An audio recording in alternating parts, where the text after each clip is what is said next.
ఖమ్మం నగరంలో 48వ డివిజన్లో CC road drainage పనులకు మంత్రి తుమ్మల నాగేశ్వరరావు శంకుస్థాపన చేశారు. సీఎం రేవంత్ రెడ్డి పాలనలో ప్రజలకు సంక్షేమ పథకాల వల్ల ముఖ్యంగా పిల్లలకు కడుపు నిండా భోజనం అందేలా సన్నబియ్యం పంపిణీ జరుగుతుందని మంత్రి తుమ్మల అన్నారు. విద్యార్థులకు విద్యా సౌకర్యాలతో పాటు మహిళలకు ఉచిత బస్సు ప్రయాణం, మెరుగైన విద్యుత్ సేవలు అందించేందుకు ప్రభుత్వం కృషి చేస్తుందని, 48వ డివిజన్ అభివృద్ధి కోసం 3 కోట్లతో సీసీ రోడ్, డ్రైనేజీ పనులను ప్రారంభించామని, వాటిని త్వరగా అందుబాటులోకి తేవాలని మంత్రి అధికారులను ఆదేశించారు. తల్లి మీరు రేవంత్ రెడ్డి గారిని, కాంగ్రెస్ పార్టీని, ఆ ప్రభుత్వాన్ని తెస్తే మీరు కోరుకున్న కోరికలన్నీ తీరుతాయని చెప్పాం. ఆ రకంగానే ఆయన పాపం మీ బిడ్డలకు చదువులతోటి పాటు, మీకు బస్సు సౌకర్యంతో పాటు, మీకు ఉచిత కరెంటుతోటి పాటు, మీ గ్యాస్ బండతోటి పాటు ఆయన ఎన్నికల్లో కష్టపడి చెప్పినటువంటి వాగ్దానాలన్నింటినీ కూడా ఒక్కొక్కటి తీర్చుకుంటూ వస్తున్నాం. సరే, మన ఇంట్లో కూడా ఏదన్నా చేయాలంటే అందరి పిల్లలకు ఒకేసారి పెళ్లి చేయం.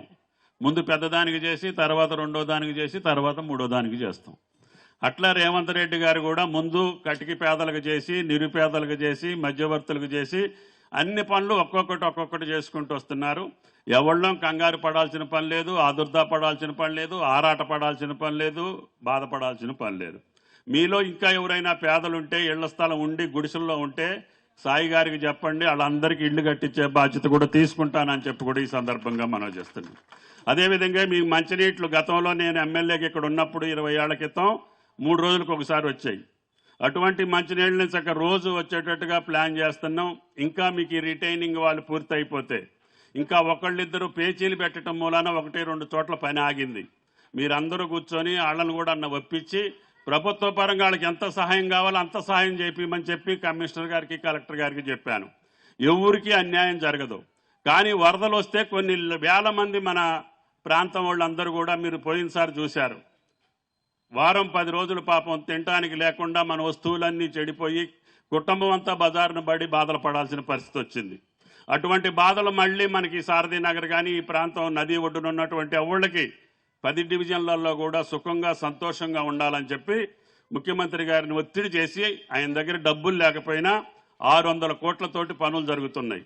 ఎవరైనా సరే ఒకళ్ళిద్దరు పేచీ పెట్టిన వాళ్ళు ఉంటే మీరందరూ ఒప్పించి, నాయన నీకేది కావాలంటే అది తీసుకో, కానీ నువ్వు పని ఆపేస్తే మళ్ళీ వరదలు వస్తే మళ్ళీ మా ఇళ్ళన్నీ మునిగిపోతాయి, మా ఆస్తులన్నీ తడిసిపోతాయి, మేము మళ్ళీ బజారును పాలవుతాం, మీకు దయచేసి ఒప్పుకోండి అని చెప్పి మీరు కూడా ఒప్పియాల్సినటువంటి అవసరం ఉంది.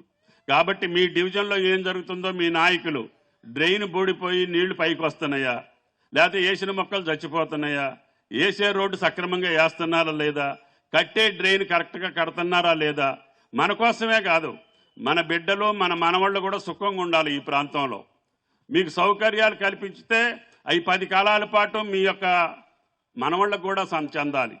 ఆరోగ్యాలు మంచిగుంటే మీ సంపద అంతా మీ చేతిలో ఉంటుంది.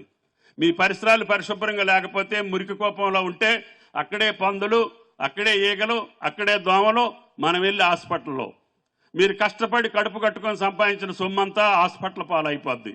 మీ బిడ్డలను చదివించుకోలేరు, మీ బిడ్డలను మంచిగా చూసుకోలేరు, మీ సొమ్మంతా మీకు ఆరోగ్యాని కోసమే హాస్పిటల్ పాలైపోతారు.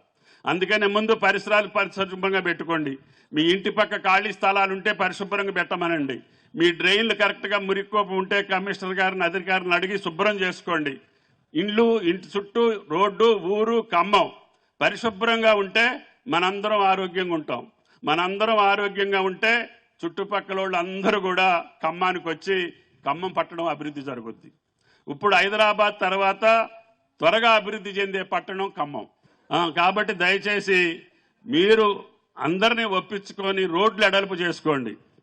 కమిషనర్ గారు కష్టపడి పనిచేసినా కూడా ఒక్కళ్ళిద్దరు అడ్డం పెట్టినా కూడా రోడ్డు ఉపయోగంలోకి ఉండదు. కాబట్టి మీరు ఎంతమంది ఒప్పుకుంటే అన్ని రోడ్లు ఎడల్పు చేయటమే కాకుండా డ్రైన్లు కట్టి, ఫుట్పాత్లు కట్టి హైదరాబాద్ కంటే అందంగా ఉంచే బాధ్యత నాది అని చెప్పి మీకు ఈ సందర్భంగా